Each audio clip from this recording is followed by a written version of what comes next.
ضل بيني طلعتي ڕوو زوڵفەکەی دەیجوورتە گاهێ مەیلی شەو ئەکات و گاهێ مەیلی نورتە بەحری عومانی سروشکەم وا بەدەم گریانەوە پڕ لە دانەی گەوهەرە هەم لەعلی وێنەی سوورتە بادەکەت پڕ ژەهری مار بێ پێم بدەی نۆشی ئەکەم چونکە تەبعم هێند موتیعە بەندەی مەیسوورتە سا ئەزانی چەند پەشێوە ئەو دڵەی بیماری من پەیکراوی تیری غەمزەی چاوەکەی مەخمورتە ئاسمانی حوسنی ڕوخسارت لە ئەبرۆ چەرخی ڕوو تاقی ئەبرۆت دوو هیلال و چەرخی کوڵمەت خۆرتە غونچەکەی نەشکەفتەی لێوت لە باخی مەقسەدم تا دەمی پشکوتنی دڵی بولبول مەنزورتە ئارزووی ئەم شیعرە دڵدار تۆ لە عەونی بۆ ئەکەی چونکە ئەم غەمبارە دائیم بۆ وەتەن مەجبورتە دەست خۆشحال دەکەم. خۆشەویستان ئەم کاتە و هەموو کاتێکتان شاد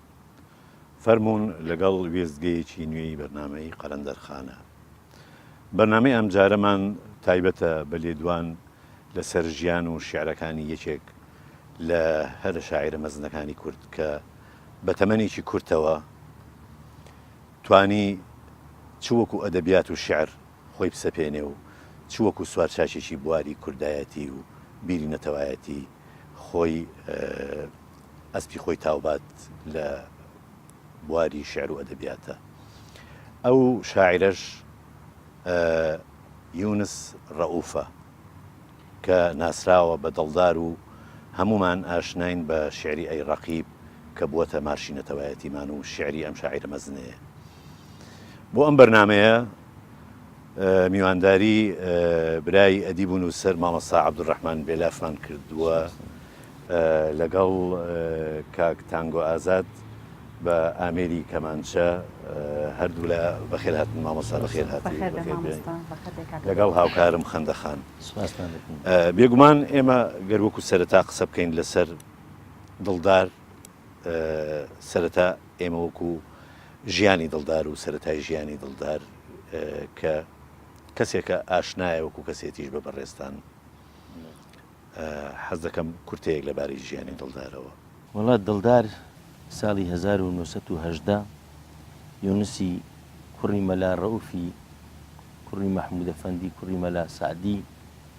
لە خانەوادەی خادم سوجادا لە ساڵی 1970 لە شاری کۆیا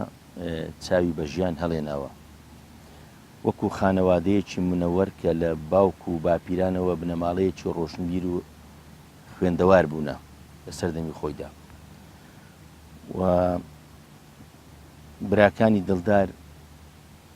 عەونی بووە کە عەونی هەر لە تەمەنی منداڵیدا کۆچی دوایی کردووە و سعدی بووە، ئاسەف بووە،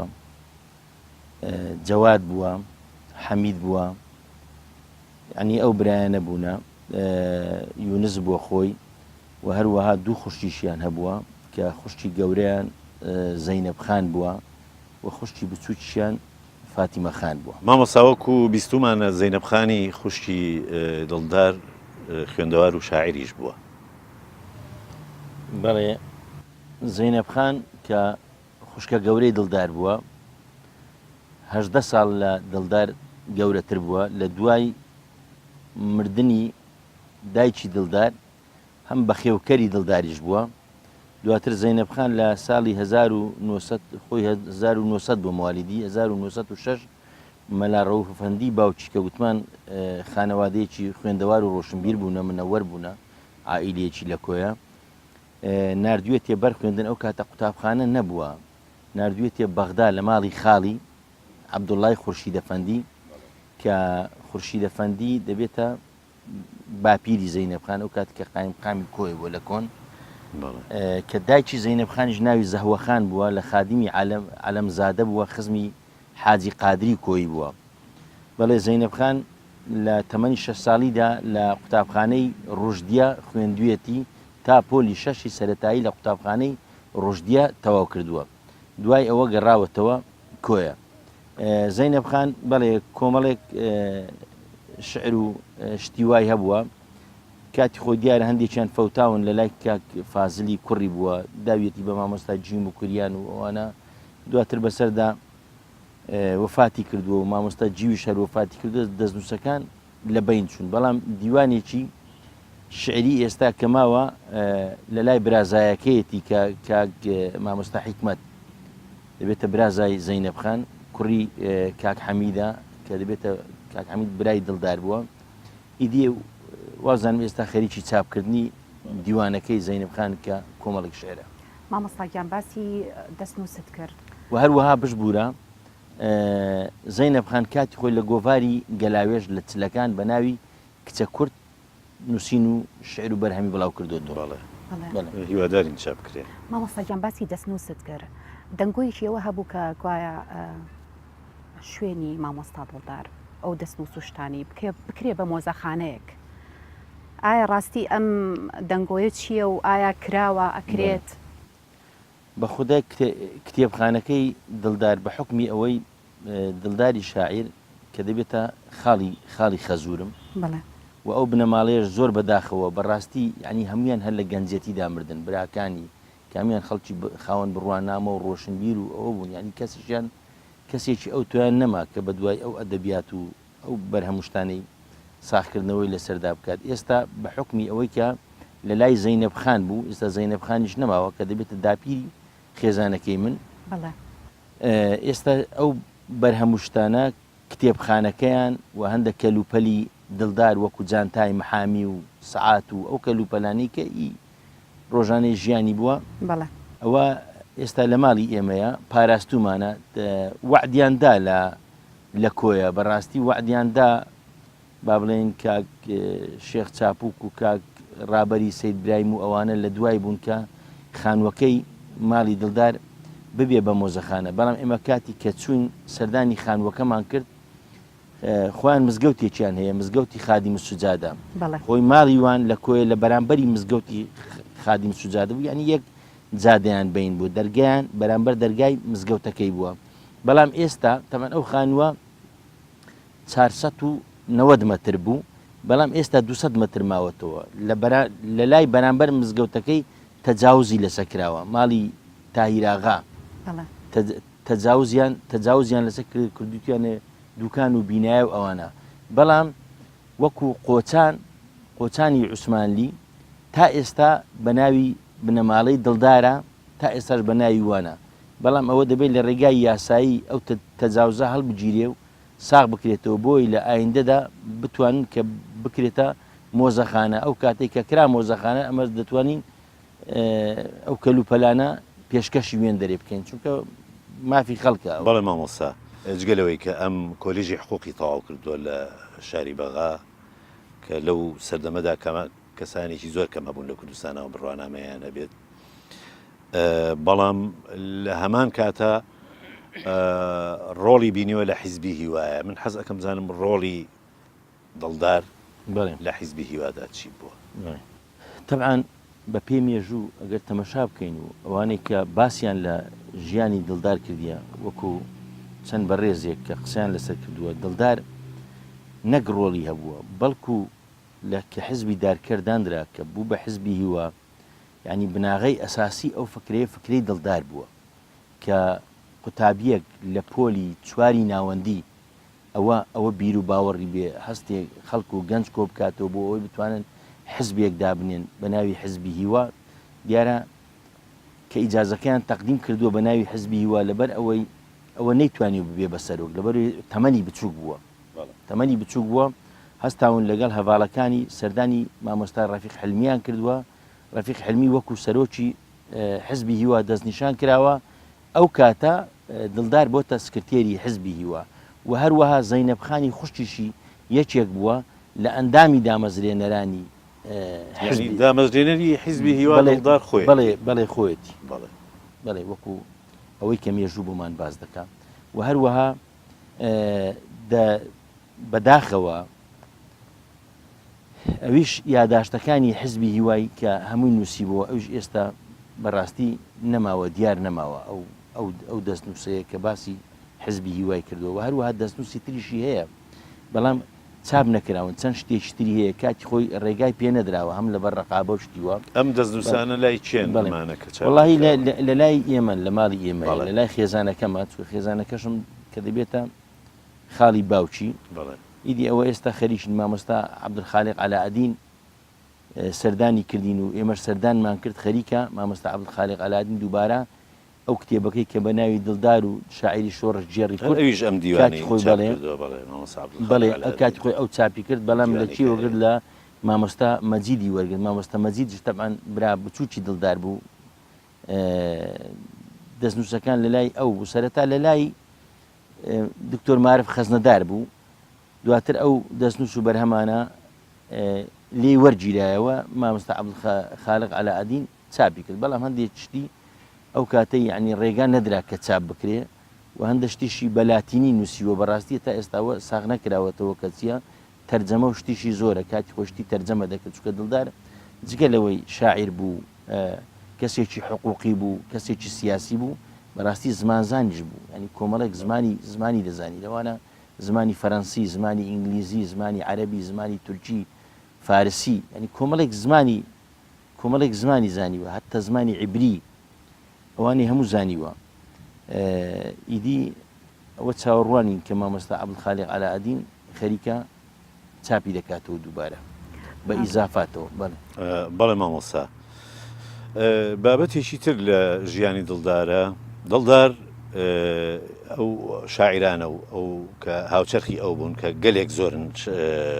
ئەو شاعیرانە و ئەو تێکۆشەرانی کە لەو سەردەما هەبوون ئەم لە سەردەمی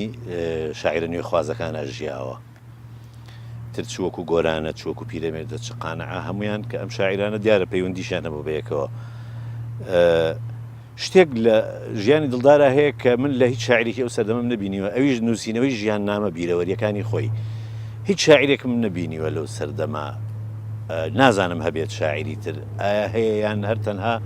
دڵدار ڕەچەشکێن بۆ لەو بوارە کە بیرەوەریەکانی خۆی بنووسێتەوە والله من بحكمي أوي مامۆستا مسعود محەممەد ئەمن خۆم جملە مامۆستا مسعود محەممەدی بوو طبعاً کە دۆستی بابم بوو دۆستی خانەوادەی ئێمە بوو مامۆستا مسعود محەممەد ئەمە سوالی دڵدارم لە مامۆستا مسعود محەممەدی کرد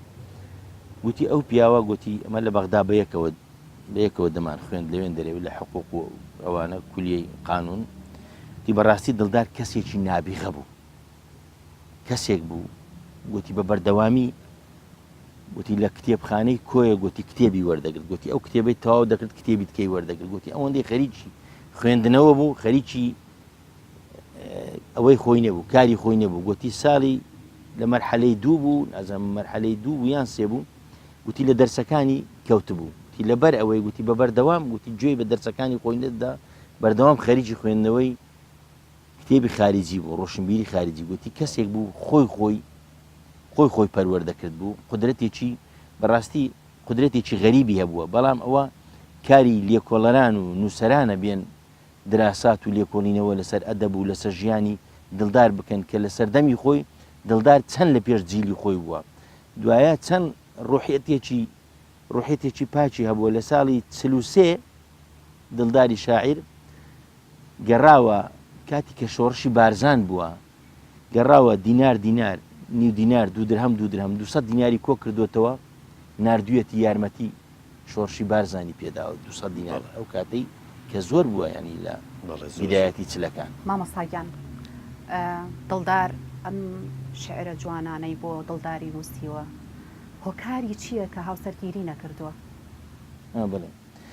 زۆر قسە هەیە لەسەر هاوسەرگیری بەس ئەوەی ئەمن کە لە ماڵی خەزورم جێم لێ بووە بڵێن قسەی زەینەب خان و قسەی خوافیکە ئەویش لە کاک ڕەمزی و کاک غازی و کوڕەکانی با بڵێن کاک فازلیشیان هەر محامی بۆ بە گەنجی مردووە دیارە بەر لە مردنی دڵدار ناوە زەینەب خان جێڕاویەتەوە لە سەزاری زەینەب خان کە لە بەغدا داهاتەوە یان لە شوێن داهاتەوە ناوە بروسچی لە سینجی دەوەستا دەگۆ قۆرنجی دێشا و بروس لە سنجی دەوەستا چەوریان دەکرد و ئەو زەمرتاح دەبوو دیارە تەسەور دەکەمەوە ڕەنگە ئاسەوارێکی قەلبی و شتیوای هەبووبی ینی نەخۆشی دڵ و شتیوای هەبووبی وا پێدەسی بە جێری ئەوەی دوایە زەینەب خان دەچێتە داخوازی کچی ئەوەی مستەفا ئەمینی کە هەر خزمی خۆی خزمی زەینەب خان بووە ناوی عەدەویە بووە عەدەویە ئەوە کەس نایزانێ ئەو مۆزوعی دەچنە داخوازی و کچەکەشی پێشکەش دەکەن و مەوعید دادنن کە مارەی بکەن عەدەویە مارە بکەن بەسەردا دڵدار کە دێتەوە هەر لەو ئەو مناسەبەتەش هات بووە ئیدی دعوت دەکرێت لەلایەن برادەرەکانی لە نادی موەزەفین ئەو شوێنی کە ئێستا بازار نیشتیمانی لێە دوای دێتە دەرێ لەوێن دەرێ دێت تەسەمم دەکا نازانم چی دەکا لە خۆ دەچێت لە لای چایەخانەی مەچکۆ و ئەوانە بن خەڵات و ئەوانە لەوێ دەیخەنە سەر تەختە عارەبانەکی دەیبەنە خەستەخانەی خەڵکەکەەوە تێدەگەن یان ئەوە ڕەنگە سەرخۆش و شتیوابی دەیبەنە وێندەرێ کە دەیبەنە وێندەرێ بەدبەختی وی دکتۆرەکە لەوێ نابی لە جێشتکە ئەو دکتۆرە داوت دەبی لەوێ نابی دڵداری گیان لە دەست دەدا ئیدی بەو شێوە بووە ئیدی ئەو عەدەویەی مستەفا ئەمینیان لێمارە کردی عەدەویە خانیش تەبعاً کەل و پەل و دیاری و ئەوانەی بۆ دەکەن کە بچنە پێش و مارەیکەن ئیدی پێڕاناگەت دڵدار بەسەردا جوانە مەرگ دەبێ عەدەویە خانیش خدا عەفوی کە یادی بەخێر لە ساڵی 2008 کۆچی دوایی کرد مابوو مێردی نەکردەوە 2008 کۆچی دوایی کرد بەڕاستی ئێمە پێشنیارمان ئەوە بوو کە بیبینە گۆڕستانی مەلافەندی لەوێن دەرێ گۆڕی عەدەویە و مامۆستا مەجیدی برای لەوێن دەرێنە مامەساییان پێمان خۆشە ئەگەر خۆت حەز بکەی شعرێکی شاعر بخوێنیتەوە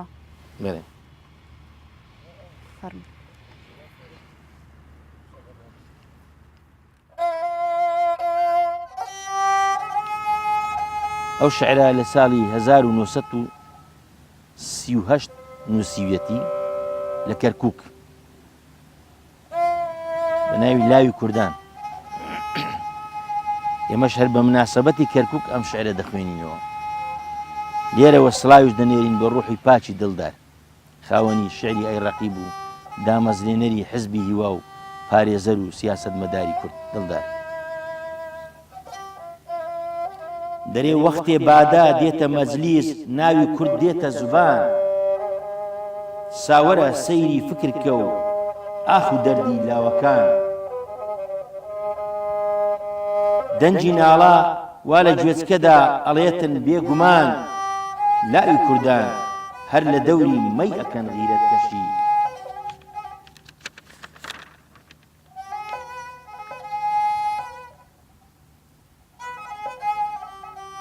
میلەتێ گەر گەنجی سست بێ مردووە میلەت نییە تاکو ما بێ نێو دەرونی بێجەفا و عیلەت نییە شادمانی تەختی ژین و تاجەکەی غیرەت نییە لاوی کوردان هەر لە دەورەی مەی ئەکەن غیرەت کەشی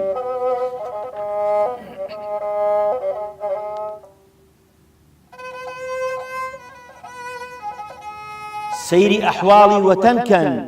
چۆن زەبوون و مردووە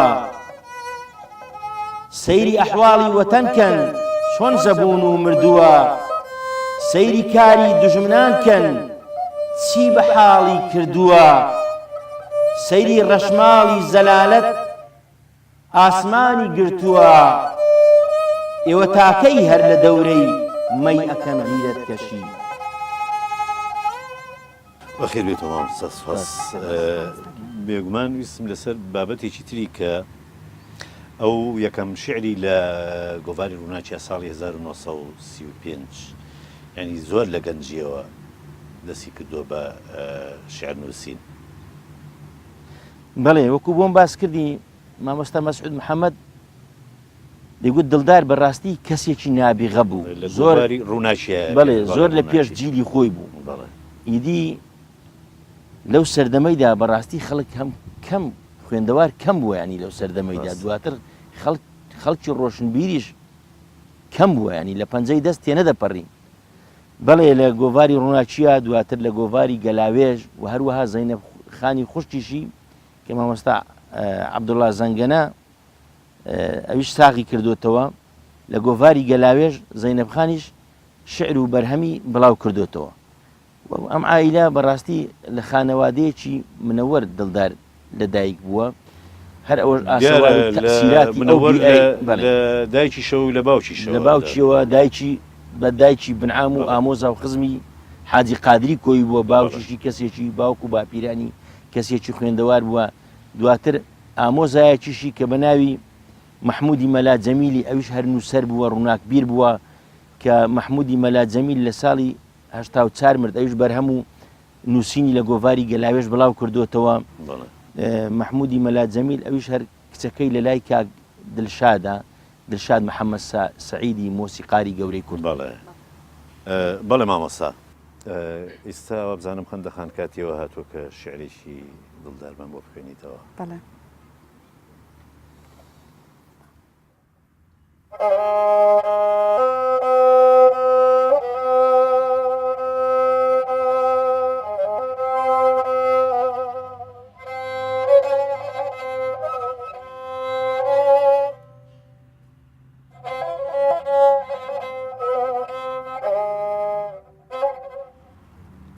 دڵ بە دووی ئەفسانە کەوت و وای ئەزانی وا ئەبێ، ئیشی دنیا ڕەنجی پێناوێ بە خۆی کۆتا ئەبێ. نەیدەزانی ئەو بە ئارەت داری ئومێد ئاو بدا، گەر بە خوێن پەینی بکە ئەو جا سەمەر پەیدا ئەبێ. لەفزی نابێ بیزانی کەلاوی کوردی تۆ، هەر بە کۆشش دێتە بەر باغی ئەمەل ئەحیا ئەبێ. تاڵە ئەو ئیقبالە وەهمی پابەندی بێ هونەر، عەزمی مەردانەت بێ هەرچیت نیاز بێ وا ئەبێ.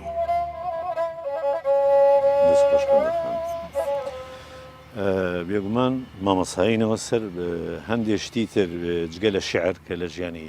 دڵدارە هەبووە، کۆمەڵێک پەخشانی زۆری نووسیوە، گەلێک شعریش و هەندێک بابەتی وەرجێڕانیشی هەبووە لە زمانەکانی ترەوە. هیچێک لەوانی کە لە دیوانەکە لە بەرچاومە شعرێکی بەناوبانگی شاعری گەورەی عەرەب ئیلیا ئەبومازی هەیە، شعری لەست و ئەدری، ئەو شعرەیە کە وەریجێڕاوە. بەڵام من حەزم کرد دوای ئەم هەندشتی کە باسم کرد شعری ئەی ڕەقیب کە گۆرانی سرودی ئەی ڕەقیب کە لە ویژدانی هەموو کوردێکە ئاژی و بۆ تەماشینەتەوەی ئەی ڕەقیب ئاوازی چێیە؟ بەڵێ تەبعاً بۆ وەڵامی پرسیاری یەکەمت بەڵێ کۆمەڵێک بەرهەم و نووسین و جگە لە شعر ئەوانەی هەیەوە، کۆمەڵێک تەرجەمەشی هەیە، شتی تەرجەمە کردووە لە زمانی ئینگلیزی، لە زمانی عەرەبی، لە زمانی تورکی، فارسی، کۆمەڵێک شتی تەرجەمە کردووە. وەکو گوتمان یعنی ڕۆشنبیری بیرمەند و ڕووناکبیری سەردەمی خۆی بۆ بەڕاستی دڵدار، بەڵام ئاوری لێ نەدراوەتەوە تا ئێستا. ڕاستە. بەڵێ دەمەوێت سوپاسی بەڕاستی نادیە خان بکەم، نادیە کەریم کە هونەرمەندێکات پەیکەرێکی بۆ دڵدار دروست کردووە لە شاری کۆیە، وەک لەیش ئاراستەی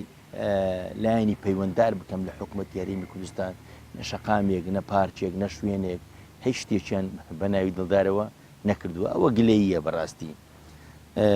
دواتر بینە سەر ئاوازی ئەی ڕەقیب. بەڵێ ئاوازی ئەی ڕەقیب بە پێی ئەو دەلیلانەی کە دڵدار خۆی لە دەستنووسەکەی نووسیویەتی و زەینەب خانیش باسی کردووە و براژنی دڵداریش باسی کردووە کە ئەی ڕەقیب ئی شێخ حوسێن بەرزنجیە. شێخ حوسێن بەرزنجی کەسێکی هەم جگە لەوەی ئەویش محامی بووە، سەردەمی خۆی دۆستی وی بووە، حقوقی بووە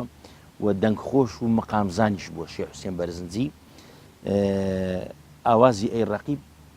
سرودی ئەی ڕەقیب ئاوازی شێخ حوسێن بەرزنجیە کە بەیەکەوە دایانناوە لەگەڵ دڵداری شاعیر. لە کەرکووچیش ئەم ئاوازە دانراوە.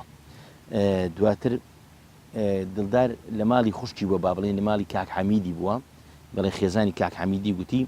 دڵدار لە بەر هەیوانەکەی دەهات و دەڕۆی دارێکی لە بن هەنگری خۆی نابوو ئەوەی دەخین لە سەردەمی ئەوەی مەهاباد، گوتی دەڕۆی و بە وەکو یەسیەمی عەسکەری ئەی ڕەقیب گوتی ئاوازەکەی دەگوتەوە، گوتی ڕووی لە براژنی کرد و گوتی بوچێ بابم ئاوازە سرودێکم لۆ کورداندانایە هەتا دنیامایە ئەو سرودە دەمینێ پێشی سەربەرزم کاتی کە لۆیان جێڕابەوە گوتیان لە مەهاباد بە سرودی ئەی ڕەقیب ئاڵای کوردستان بەرز کرایتەوە گوتیان چوو بە ژۆرە دەستی کردووە گریانی گریاو بەڵام بەداخەوە ئێستا خەڵکانێکن دەیانوی ئیهانەی سرودی ئەی ڕەقیب بکەن بەڵکو ئیهانەی سرودی ئەی ڕەقیب ناکەن ئەوانە بەکرێ گیراون بەڕاستی ئیهانەی ئیرادەی گەلی کورد دەکەن کە پیان ناکرێ و کە قەت پیان نەکراوە. زۆر سپاس مامۆستا. لە کۆتاییە پێم خۆشە دووبارە بەخێرهاتنی مامۆستا عەبدوڕەحمان بێلاف بەرزنجی بکەم. زۆر سپاس بۆ ئامادەبوونت. سپاسی کاک تانگۆ ئازاد بکەم بە ئامێری کەمانچە بەخێربێ و بە سرودی کوردستان کۆتایی بەرنامەکانی فەرمووکە حەمیدە. کوردستانی خۆش نیشتمانی جوان کوردستانی خۆش نیشتمانی جوان توی قیبلەگاهی منی بێگومان توی قیبلەگاهی منی بێگومان چاوم پشک و توی شاخەکانتە فێری سەیرانی باغەکانتە دەنگی شەمشاڵی شوانەکانت زریق و باقی جوانەکانت چونکە کوردستان کوردستانی جوان توی قیبلەگاهی